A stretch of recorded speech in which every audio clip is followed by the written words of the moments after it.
My name is Stephanie Mahilani Poepoe. I would say people like myself as an elder of wisdom, a person that knows quite a lot of the culture and who's seen and was taught by tradition people. The elders is a significant word that speaks of honesty, trustworthy, charity, mercy, compassion, knowledge and wisdom, and endurance to go on the pathway to the future. There was a time when Hawaii was threatened by the world itself, of the new Western world coming in, and it was a need that they secure the culture and traditions as original as they could. And many of us was picked, or rather dreamt of. The elders at that time was in need of securing the ancient things that was done traditionally. When I say ancient things traditionally, goes back to the very beginning of where we came from, where we originally, as the people of Pacific Islanders, where did we come from? And what we're going to do with now, and what's going to happen in the future. The security of our people was the importance for the elders. And it wasn't only elders of Hawaiian Islands, it was elders around the world. The responsibility was given to many elders all over the places. And now they're coming forth. And the thing that's happening now is it's so remarkable because it's almost a timing of a new traditions that's coming out.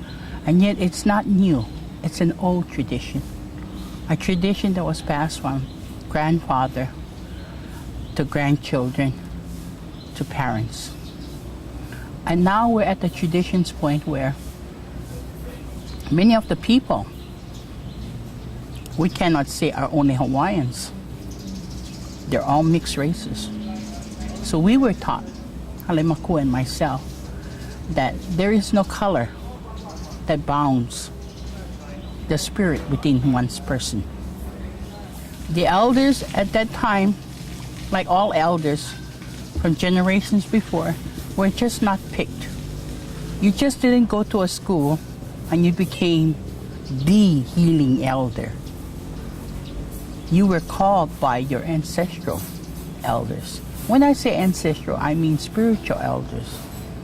So it was already foretold way back then that a child would come out.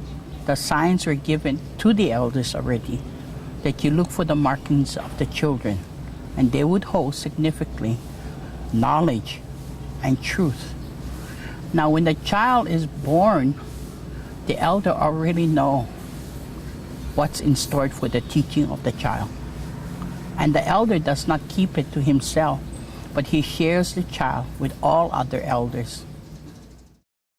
I think at the age of 7, it was on the sea, in the canoe, when I first saw the vision of Kamuali'i, the shark god.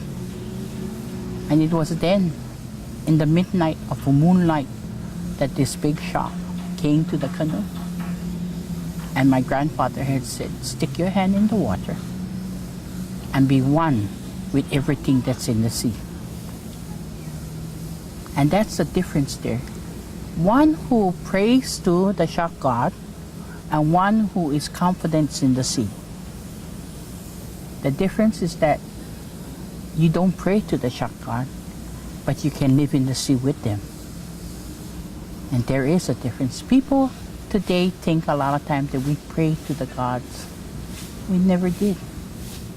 But we respected everything that was in the sea as much as in the land and in the sky.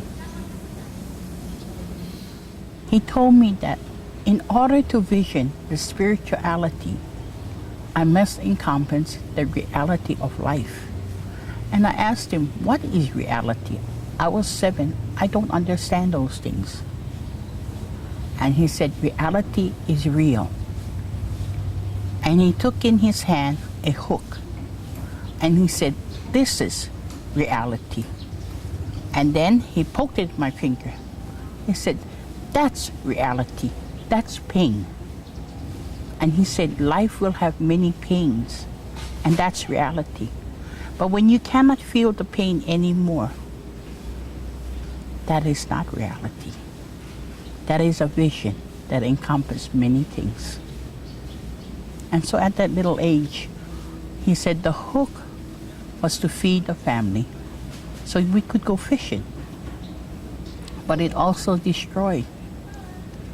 We didn't need the fish as much as we wanted to. We only need what we needed to eat. If you needed 6 fishes to eat, that's all you needed. You don't need more than that. And that's what was important, that we could survive, not with bountifuls, but with the simplicity of simple things. And that great lesson I learned all my life. Because as I grew older, I learned not to expect more, but use the need more than the wants. When we want something, we forget sometimes the reality to wanting. But when we need something, we see the reality to the need.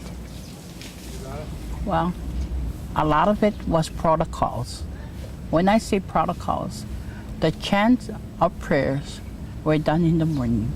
My grandfather would fast all morning. He would get up at 2 o'clock and he would fast all the way till 12 o'clock during the day.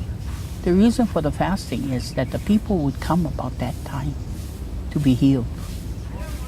And until he could really be what we call kupono. Today everybody use the word pono, which means righteousness. But we use the word kupono, to be in the righteousness of all things, to be a part.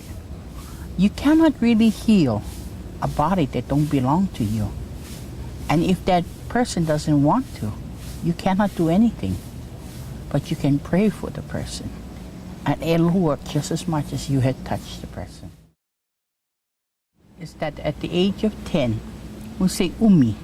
Umi is 10, it is the most important time. Now he comes to teach me not of the stars. He comes to teach me of the kualua, an ancient martial art practice that was done by the healers in his time. My grandfather was a kualua nakoa, a warrior of 20 keys, a man that could heal without even being there. And he was so aware of what was happening in the islands, and he felt that those ancient practices was to give life. To the Hawaiian people, life was very important, and to preserve life, that was greatest of all. And that's where my learning of becoming a healer took me. And it was then that I realized that unless you can heal someone, you must get rid of everything that's within the body. Nothing must stop you. You cannot have hatred of any kind, animosity, because it's not going to work. Anything that's negative in the body becomes negative to the whole soul. One of the most important things you must heal is you must cleanse your body. To our people, it's called holoi nako kino. We must clean everything that's within the body. Holoi ko kino, holoi ka po'o. Clean the head, because the head has too many things stopping it from seeing. If the head has so much agenda, the eyes cannot see the future. And so you must cleanse the whole body and renew your spirituality. People a lot of times today don't think it's very important for spirituality, but it is the main course of a spiritual, which is a part of that body. Body on the outside is just things of the world, but inside is an everlasting spirit that will live on forever. It does not die. I would say that my grandfather, there were many times where people came and they were dying. And I can honestly tell you, even now, in my lifetime, I've seen people that's dying. Even myself is a product of almost a dying experience through cancer. And I believe that if you truly trust in your spirituality, you'll come out of it. And it's not a disease anymore. There was a time when this man that we lived in a place called Waianae, and the man came from a place called Nanakuli. And this man that lived in Nanakuli did not like my grandfather at all. And why I say that? My grandfather was known to be a kahuna in his time. And kahuna means doctor or healers. The man was on his dying bed, and the son had come to my grandfather and had asked him, would you come to our house? And my grandfather says, no, but I will pray for your father. And my grandfather waited till the evening. And as the light and the sunset was going down, he sat in prayer, but his prayer was a chant. And he cried in his chant. And until today, I still remember that. In this chant, as he cried, he asked for forgiveness. Not the man, he asked for himself to be forgiven.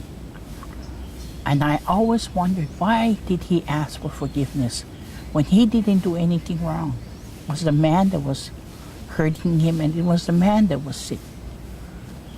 And when he came home, after the man woke up and became well, he told me that to not see other people's wrongdoing and see your own is a greater pride of dignity. And he said, one day, Mahilani, you will learn to walk in the light. No matter what people say to you, it does not matter. And don't worry about other people, but worry that you are doing the right thing. So when he asked for forgiveness for himself, he said, because he knew so much, the forgiveness wasn't for the man, the forgiveness was for him, because he ill-thought of the man, and that wasn't right. And he said, you learn this lesson from me now, that you must forgive no matter what. And that's where I learned the thing about healing through my grandfather. It gave me a love and a sense of credibility that I stand on today. And I stand on in the year 2002 thinking about what he taught me, because I don't think I would have done the same thing, and I wouldn't be where I am today if I didn't follow his advice. So it brings tears to my eyes. That's the hardest thing man must learn, is to say that you are wrong and not the opposite person. We have too much time blaming others for the wrongdoing. If we did not have elders, then all the past would die and there will be no existence whatsoever.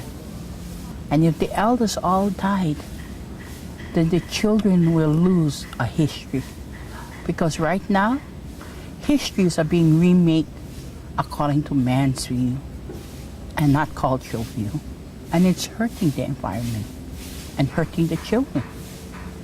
It is the elders that still keep the past.